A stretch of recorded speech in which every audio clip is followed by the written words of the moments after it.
Alright, let's look at how to set up a project for recording guitars.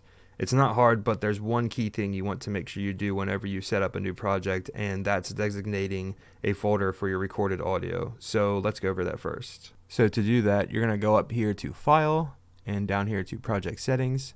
If it isn't already on the Media tab, it's the second one in, just click on it. It'll bring up this empty box. You'll go over here to Browse.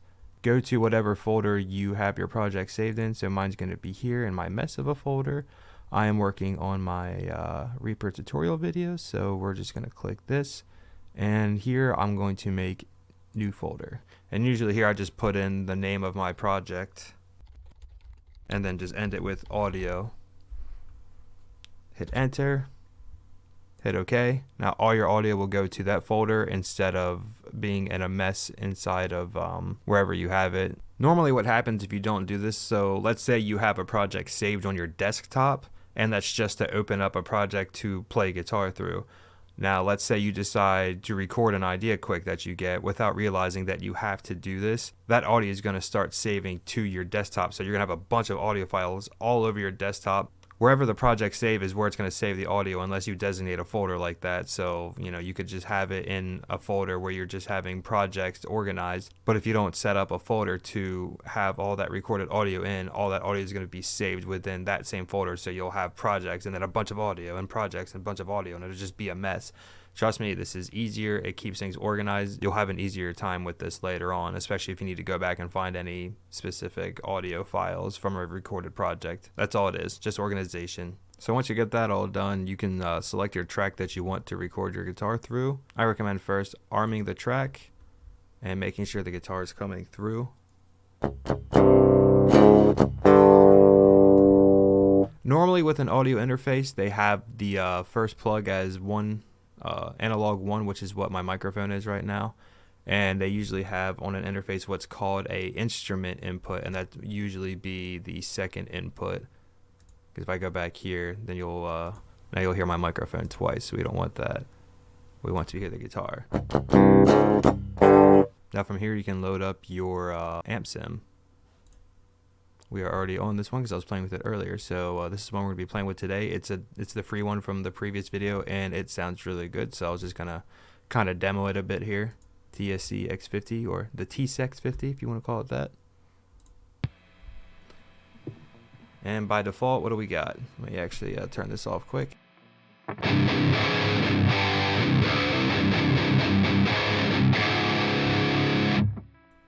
I mean, for free, right off the bat, that sounds pretty damn good.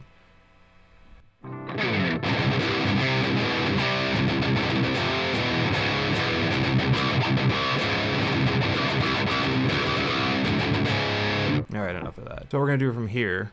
We're not going to touch any of this yet before we start diving into tone and all that. Go to the stomp section, right click, dynamics, noise fighter.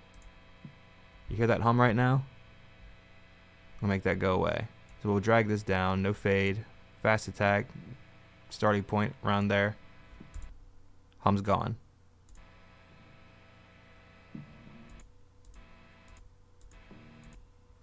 So there's that.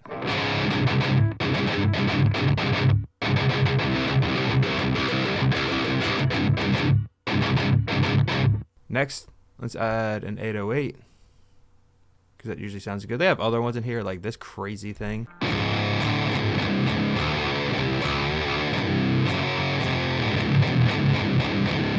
But we're not doing that right now. If you want to get rid of one of those, I think it's this guy right here. Delete module. Go back in here and TSE 808 overdrive. Keep the drive the whole way down. Boost is a bit around there. I'll give this a little bit. Turn it on.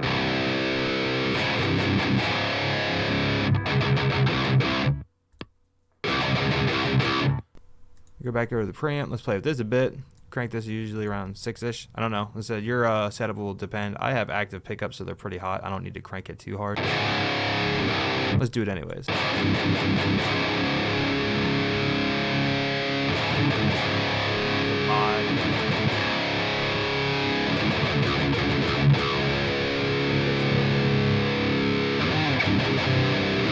Cool. Right off the bat, that sounds pretty cool. Biggest thing you can do is go over here and play with the cabinets. It's just set to a Mesa oversized cab. You can see how they give you crazy different sounds.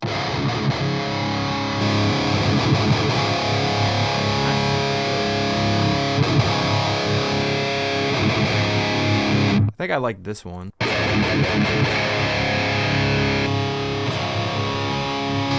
Alright, yeah, it was this one.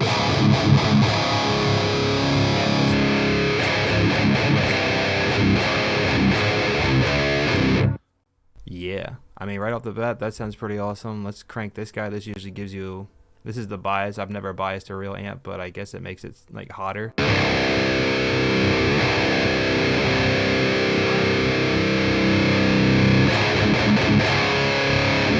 Switch between power tube.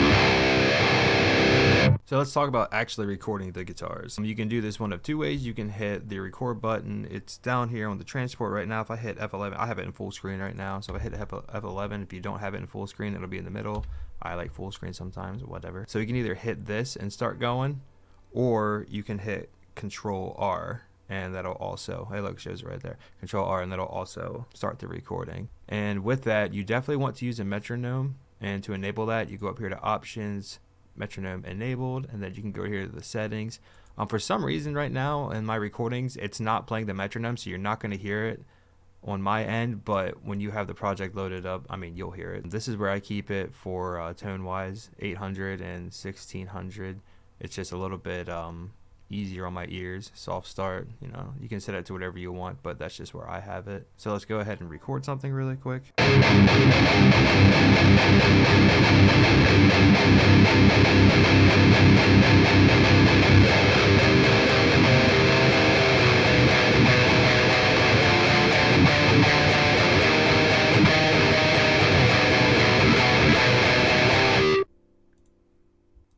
Didn't mean to record the audio of the mic, it was still on, but the cool thing is we can delete that out. So instead of hearing it with,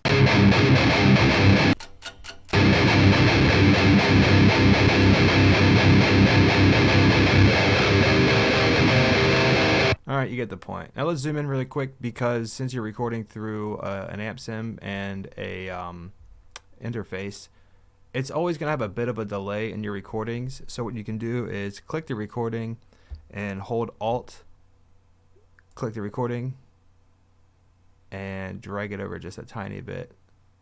And you can go crazy with this, you know, like some spots don't line up the best. You can hit S to split it and then drag it back a bit, maybe just a little bit, maybe here. So this takes time to learn and get down right. Don't line every single thing up to the grid. Always listen to it to see how it sounds, because even though it might be on the grid, it can still sound a little weird, not in the pocket, I guess some people say, or just not, you know, realistic. So, you know, be your own judge with how it sounds. So let's say this is a project that you're just recording ideas in. And let's say this tempo isn't exactly what you want. You want to play something a little bit faster, just want to keep it in here with, you know, ideas and whatnot.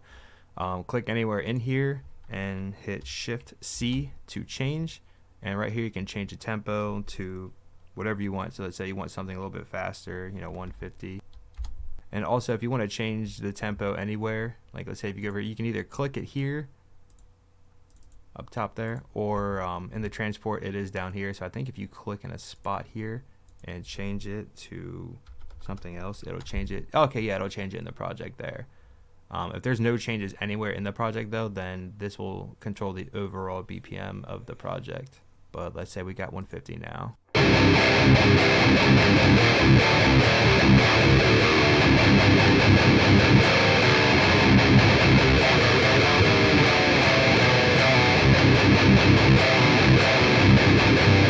Forgot to hit the mic recording again, but whatever. Like I said, you can just delete that out. It's not a big deal. I hope you guys like my caveman riffs. But yeah, so that's just, you know, an easy way to create a project, to have ideas in and be able to just open it up whenever. Like I said, this is a free plugin. I have hardly done any tweaking to it at all. I jumped up the low end a little bit in the presence.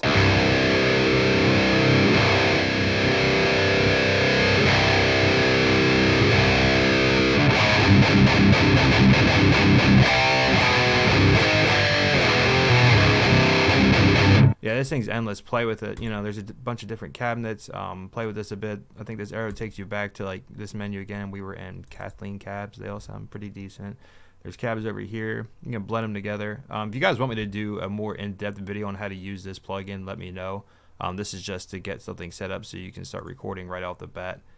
But yeah, that'll do it for this video. Hope it's helpful as always. And if there's anything else you want me to talk about, go over, let me know in the comments. Thanks for watching.